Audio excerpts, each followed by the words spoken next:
What's up, everybody? Welcome to the channel. OG here, and I wanted to talk to you about something very important. But first, I want to go into something that many players take for granted, including myself, right? When I first jumped into eFootball, I noticed there's not many modes, right? You have events, PvP and AI, which you can finish pretty quickly, as you see I have. And then you have the eFootball League, which they used to just have PvP, now they added versus AI. So not much going there. However, even though this is the case, something that they do have that no other football game does is a tactical depth that is true to football, and that is an absolute skill if you know how to perfect your tactics. If you know how to take advantage of your opponent's weaknesses, tweaking your setup every game, knowing the players to use, the player roles, the right formations to go into to help your style of play, but also to tweak depending on your opponents. Like, these things help you tremendously, and it can also make up for a lot of that lack of depth in modes. For example, the addition of this player versus AI divisions means that once you get to a level, because at first it's going to be easy, right? But once you get to a level where every game is close, for me it's Division 3 and higher. For you it might be Division 4, 5. If you're a baller, it might be you have to get to Division 1. But once you get to that division where every game is a battle, you can test out your tactics. So I'm in a good run of form right now. Previously I wasn't, and that is always a good testament to where I'm at tactically. Am I in a position where the tactics are matching how I like to play? Because if they are, I'm going to be successful. If I'm struggling with my tactics, I can't really get a rhythm going, I can't create the chances I want, I'm going to notice in this match history because my results aren't going to be as good. So I can do this in events as well, but the competition isn't as good, right? The games, even legendary, don't tend to be as competitive as when you get in the higher divisions in this versus AI. So make sure you use this to test your tactics. So I'm going to show you an example of how I did that, and how for me it's led to the best form I've been since returning to eFootball. I'm going to show you every step I used, every tweak that I made, how I got to that point, right? Because that's a huge thing. How are you going to perfect your tactics if you don't have the proper roadmap for even what to look for to change? You might just notice you're getting burned defensively. You might notice you get all the way up to the box, but then whenever you get to taking shots and hopefully scoring goals, that's where you mess up. But you might not know why. You might not be able to identify it. I'm going to help you with that, right? So getting right into it, the other day I released a tactical video for the 3-3-2-2, and I was using long ball counter. Then I released a video where I changed my manager. I went to the out wide Playstyle, right? And then I had link up connection between Serginho as a left mid cross specialist and Ibra as a poacher. And it worked great. I liked out wide. But what I noticed is my best eFootball is played when I have tiki-taka ability. And I definitely didn't have that in out wide with the way my players spread out on offense. But I also noticed that I didn't have that with long ball counter. However, I do have that with long ball. Now, if you go to Capello, he has 89 proficiency in both long ball counter and long ball. So it worked out perfectly. So when I switched to long ball, here's the two differences it made. First of all, if you notice defensively, this is the exact same setup as my 3-3-2-2. I felt that, and I still feel, that having that deep line center back, someone that can step up, similar to how a build-up center back would, right? That can step up and be an option for the attackers, right? Just a passing option, or even just a bridge from the defense to the attack. That's not all the way back with the other defenders. I just feel like you can be that much stronger in the attack, right? Create that many more chances.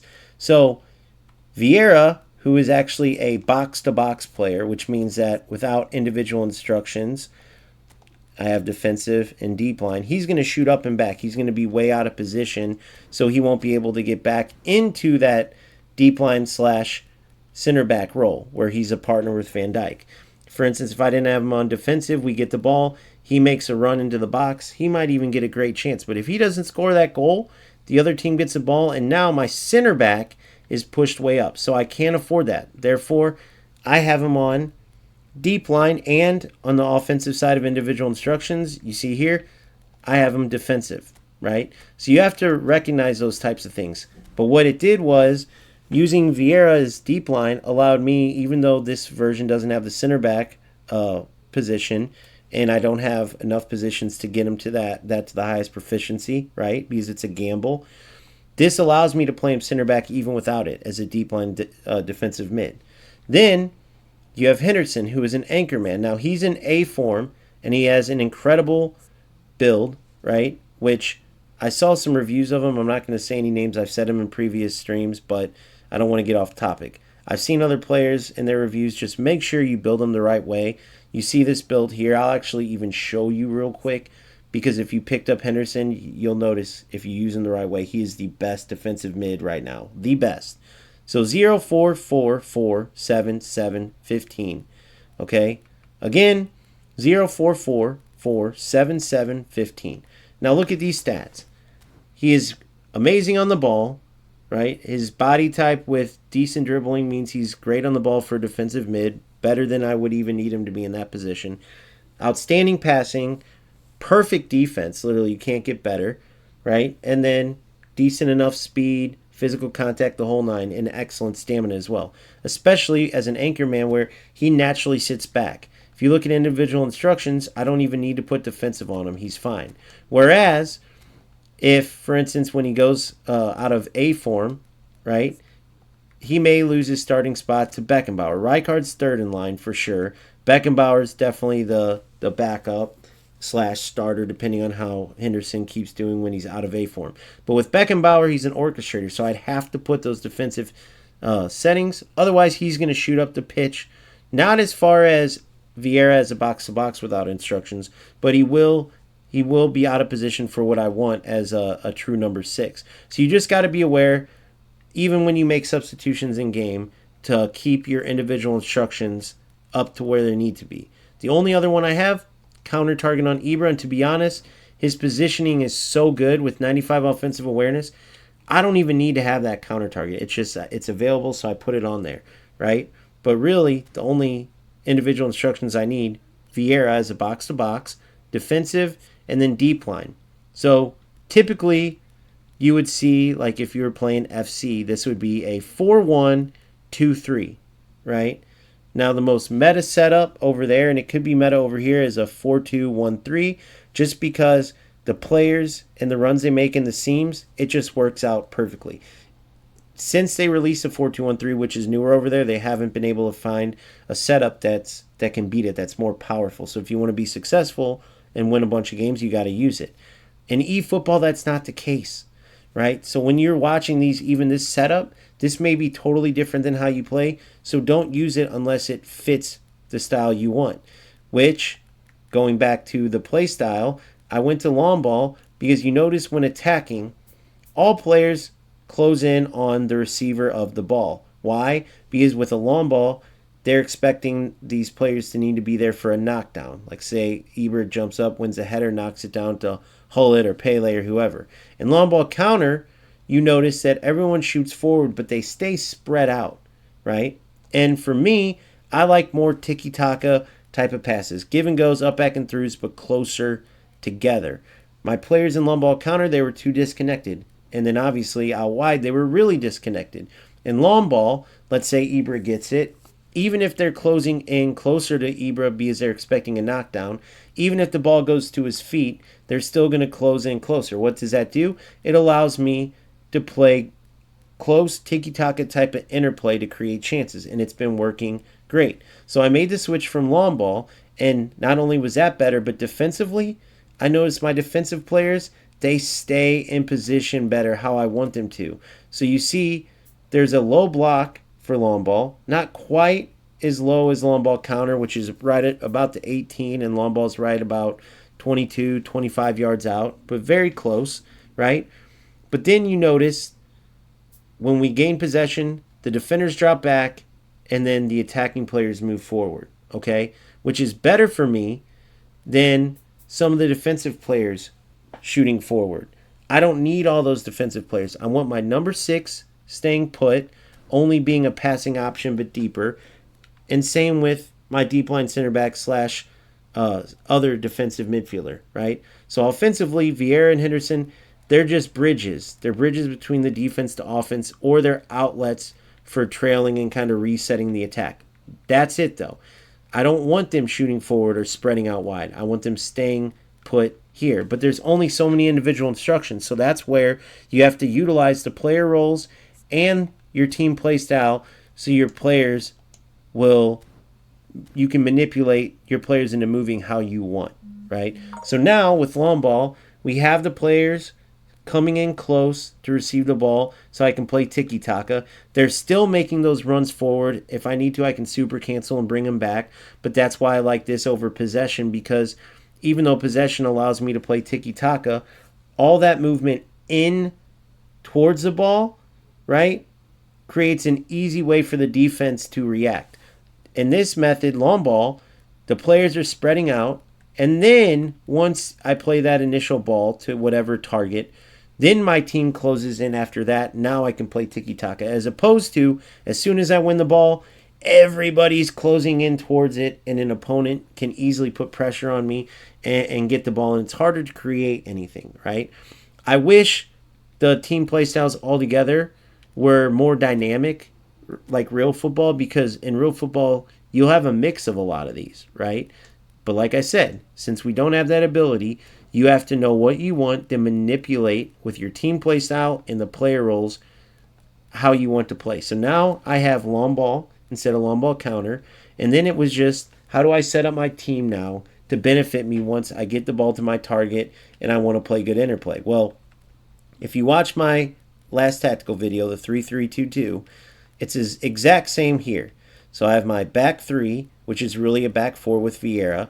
I have Maldini and Thuram, who can play center back and wing back. So what I did is set them up as center back initially, so there's not those gaps there. They're not out wide. I don't have to worry about them shooting up the pitch, even though they're defensive fullbacks, right? Sometimes they would get up, especially in long ball counter, which, again, that's fixed whether I put them at center back or not. It's at least improved, not totally fixed, but improved with long ball. So now I have like a double protection. I have Maldini and Thuram both as center backs, right? So then once Vieira comes back, they'll spread out like wing backs, but they have that center back mentality. And then I also have the team play style as long ball. So when defending, right, or after we gain possession, after we lose possession, whatever, their job, no matter what it is to always just stay put defensively. So now I'm good there, and that stays exactly the same. Then in the attack, I was having a hard time. At first, I put a left and a right midfielder because I like having width, and I still do, and I'll explain how I do, despite it doesn't look like it, right? But what was happening is I had opponents that, if they were skilled, could easily get in this central area without much of a threat, right? Because I had those wingers that would cover teams that used the width, but anybody that had a strong number of players that were strong down the middle, I could get beaten pretty easily. So now, in this position, Bellingham and Hullet, who are very, very similar, right?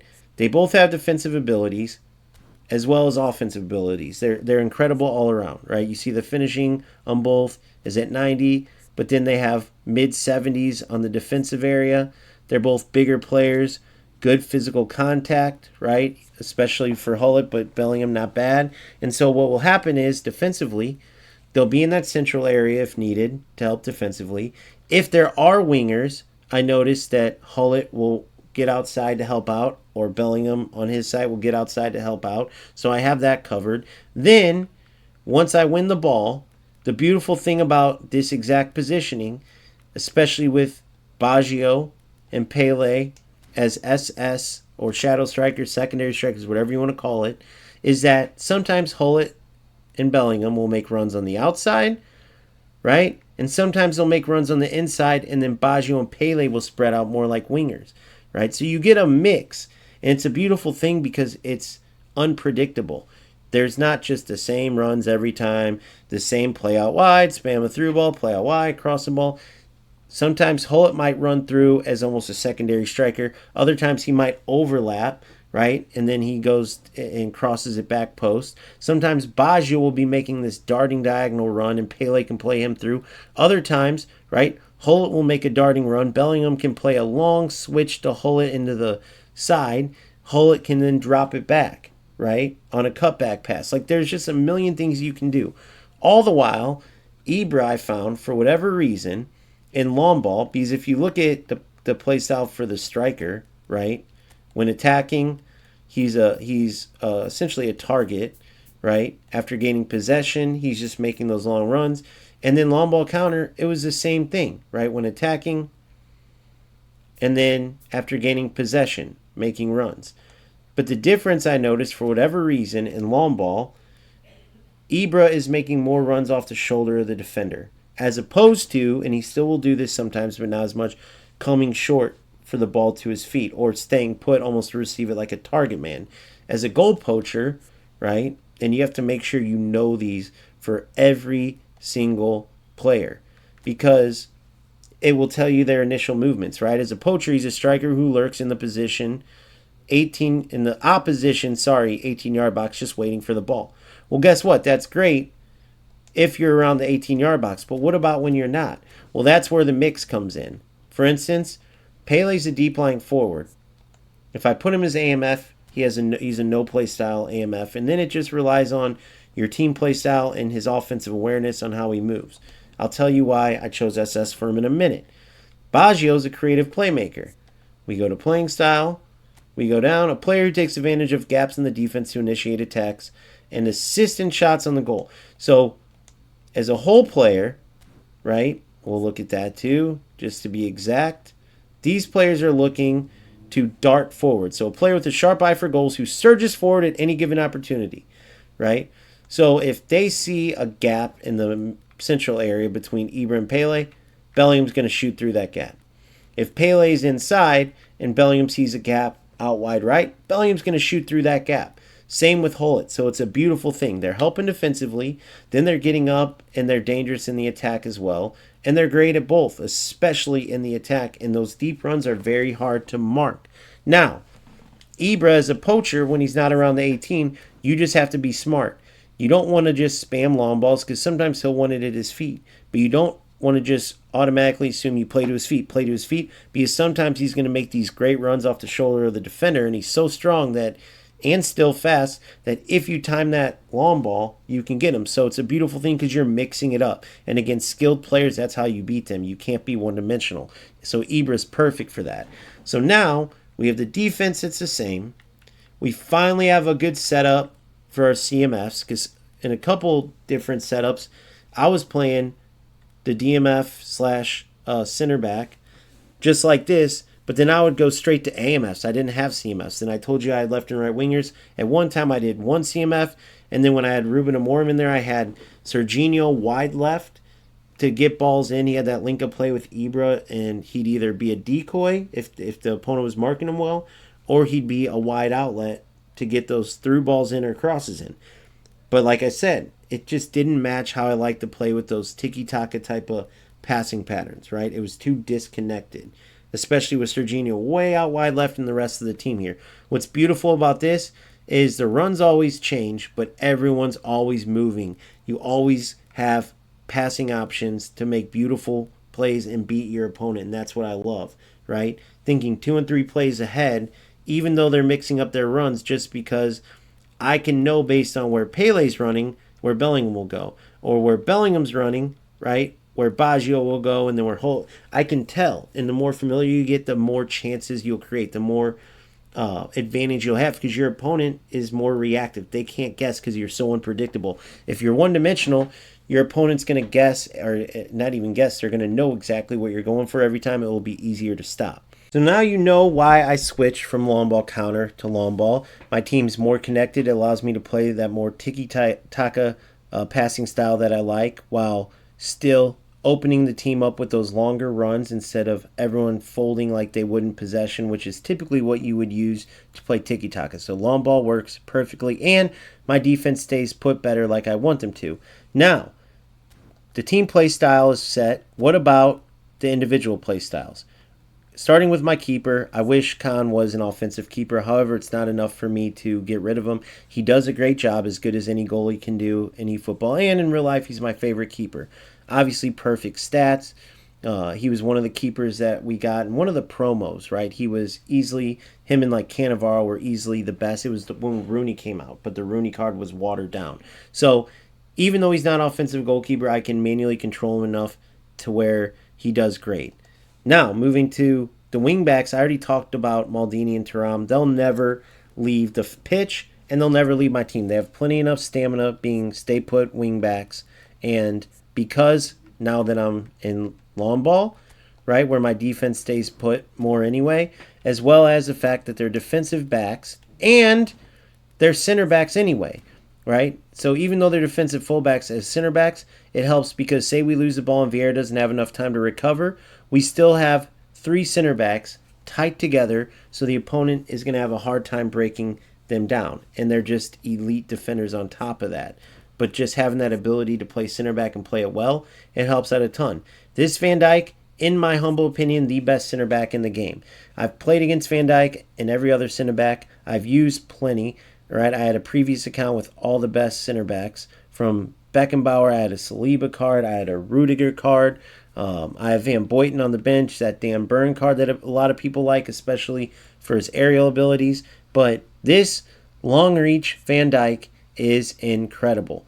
Right, I constantly am winning tackles with him. He's great in the air. Do I wish he had aerial fort? Yes, but he still does phenomenal. Right, I doubt he leaves my team, at least not for a long time. Maybe once they do like triple boosters and whatever crazy Showtime skills they come up with next defensively. But for now, this back three is set. And Vieira as a deep line center back, right, which was my way to get around him not having the center back role and wanting to push up too much as a box-to-box, right?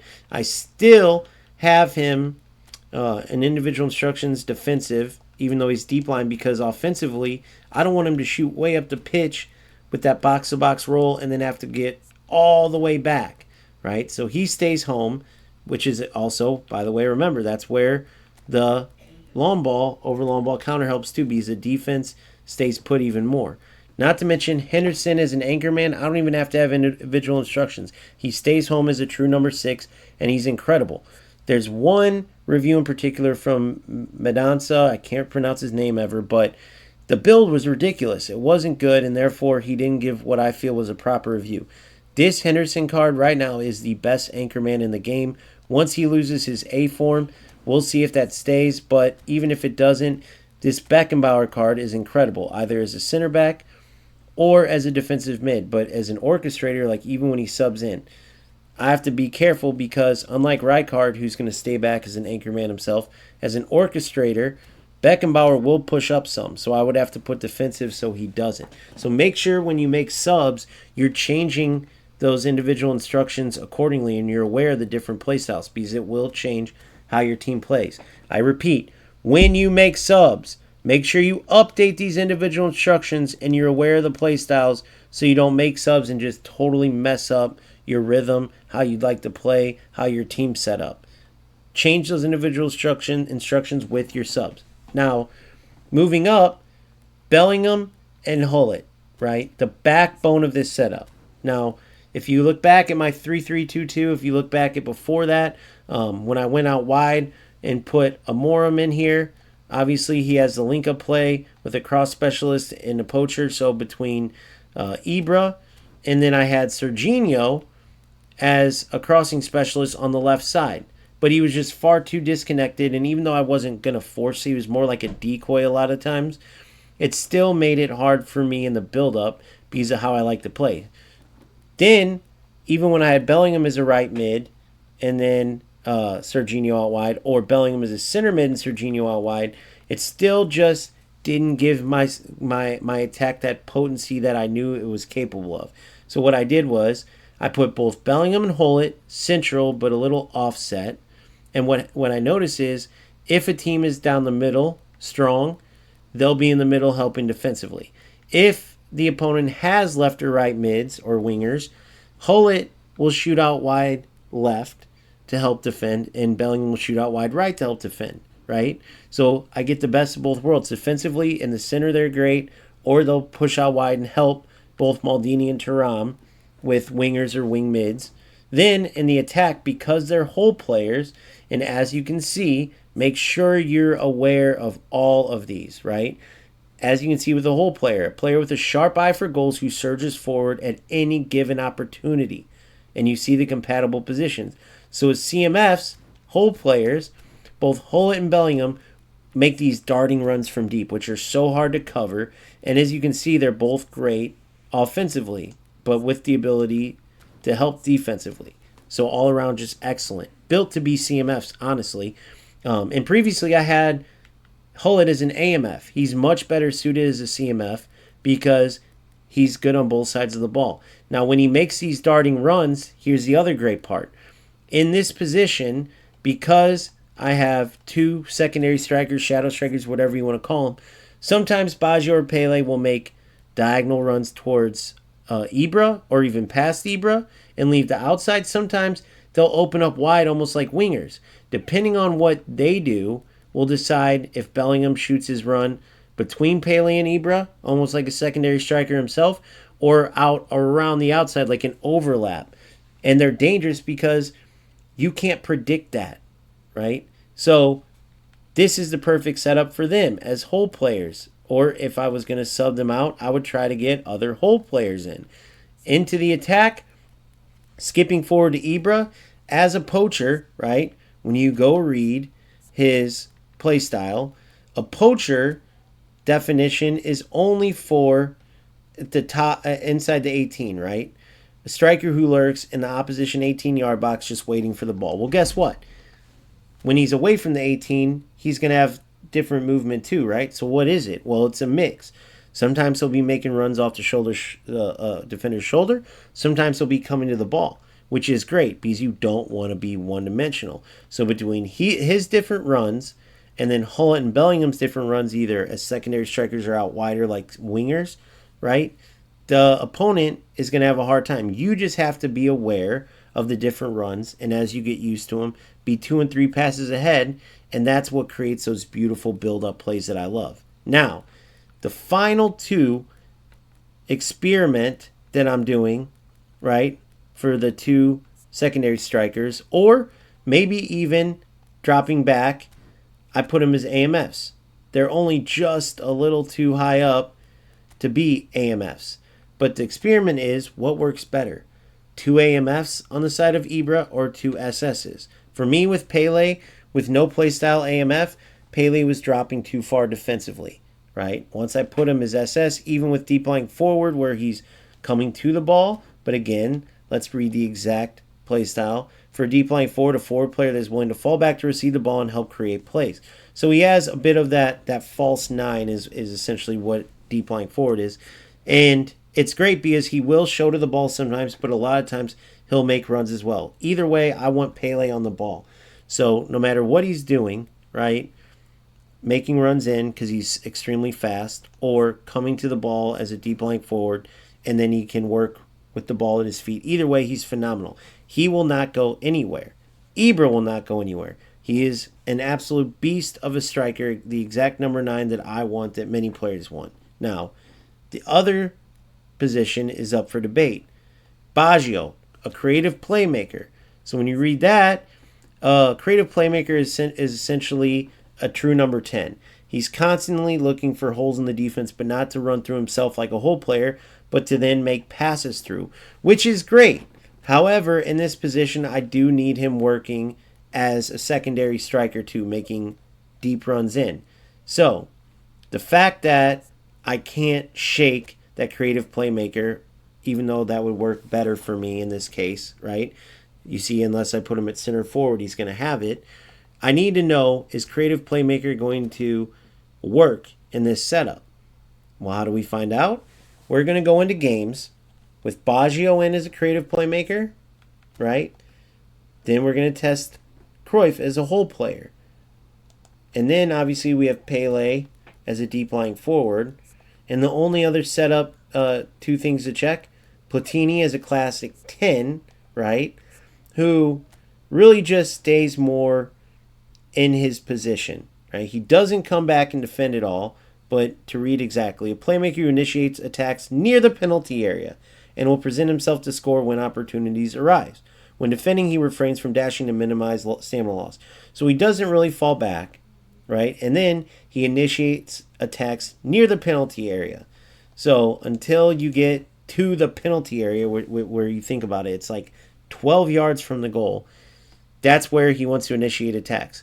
Now, my Platini does a great job, sometimes making runs, sometimes coming to. It's similar to the poacher where they talk about him being in the opponent's 18, lurking, ready to score, but he still is going to be outside of that on the rest of the attacking part of the field. And so you have to sort of come to your own conclusion with the movements of the players from that. That doesn't really explain, just like the classic 10 doesn't. That's great. He initiates attacks near the penalty area. He doesn't really defend. But what about the area from like the 18 to midfield? What's he doing there? Or is he falling deeper? Platini, for me, he stayed more forward, and he was very similar to Pele as a deep lying forward. However, we're going to test him out as well. And then you have Samuel Eto'o, whole player, just like Cruyff, right? But Eto'o is one of the best strikers in the game. The difference for him, he isn't a great passer at all. He's a true number 9 player. So can a number 9 be in this position? That's what we are deciding. Pele isn't going anywhere. If I could choose, would I make him a whole player? 100%. Him making darting forwards up as well. So then you'd have 3 whole players mixing and matching their runs, connecting with short passes, longer passes, right? Coming inside, outside. It would be great. But nonetheless, even as a deep lying forward, he's so incredible. He does great. He's not going anywhere, right? If that's considered a disadvantage to have that player role, well, then it's fair because he's that good, okay? Baggio's incredible too, but so is Cruyff. Platini's incredible. I can't say enough good things about Platini. And Eto's an absolute beast, you know, as a whole player making those darting striker type of runs. It's just, like I said, as a setup man, he's not the greatest. Now I also have Rui Costa, who's another playmaker like Baggio. The difference is Baggio, right? He has momentum dribbling, which is great, right? When he gets near the attack, in the attacking area, he has a boost. But again, what do you want to do? You want to make sure you get familiar with all this. So as we go down, momentum dribbling proves players' dribbling abilities in the attacking third. So what I said, but I just want to make it clear and I want you to familiarize yourself. So do this every time until you memorize. So when we're in the attacking third, Baggio gets that boost in dribbling. But what's interesting about Rui Costa, he has the double showtime skill, but one of them is visionary pass. Now, the other phenomenal pass is good too. When he's off balance or at weird angles, he can still make a great pass. But visionary pass, it actually boosts the receiver of the pass and gives them 90% accuracy. So when you add that to these elite type of attackers, Rui Costa could be another player. So in summary, make sure you learn how to do everything you need to do tactically. From understanding the player roles, the play styles, both team and individual, as well as the player's movement, how that matches or doesn't match to how you want to play. It will give you a tremendous advantage the more you know over your opponent. Not only to pick out the exact way you want to play going into a game, but how to adjust based on how the game's going, how different opponents are playing, how to recognize the differences in their player movement, their play styles, and things like that. Understand the different managers, what they bring to the table as far as link-up play, their proficiencies, so you know the play style your opponent's playing.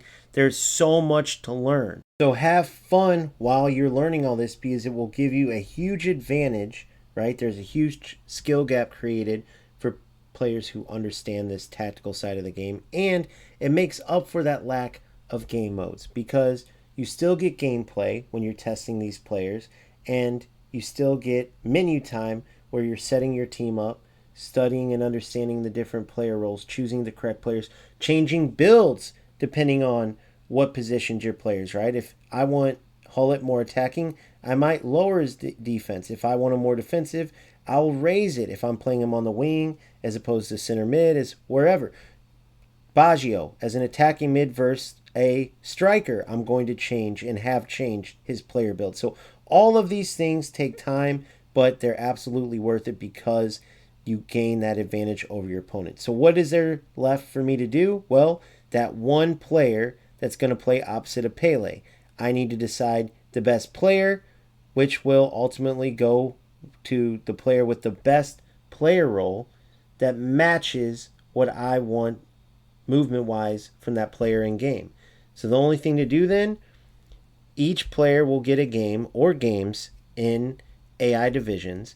I will then break down those games, break down how each of those players in that player role fit in this position, and it will help you understand how I do that part of it while helping me finalize that last position in this setup. While Samuel Eto'o, who has been starting, has been doing great, I can't say for sure yet until I test all these players that he is the best as a whole player in that role. That's what we are going to finalize. So those videos for each player, testing each player role, will be coming one by one. But hopefully for now, this has given you, because it's a lot of information, has given you a great starting point on what you need to learn to turn the corner and truly be elite tactically. If this was helpful, please smash that like button. Please subscribe if you haven't done so. Join my Discord where you can ask any questions. We talk back and forth. I could use your advice too. It's just a community full of like-minded football players that love the beautiful game. You can also check out my YouTube bio for more perks that also support the channel. Now, stay tuned for those future videos and other content as well. We're just getting started with our eFootball journey. Until next time, peace out.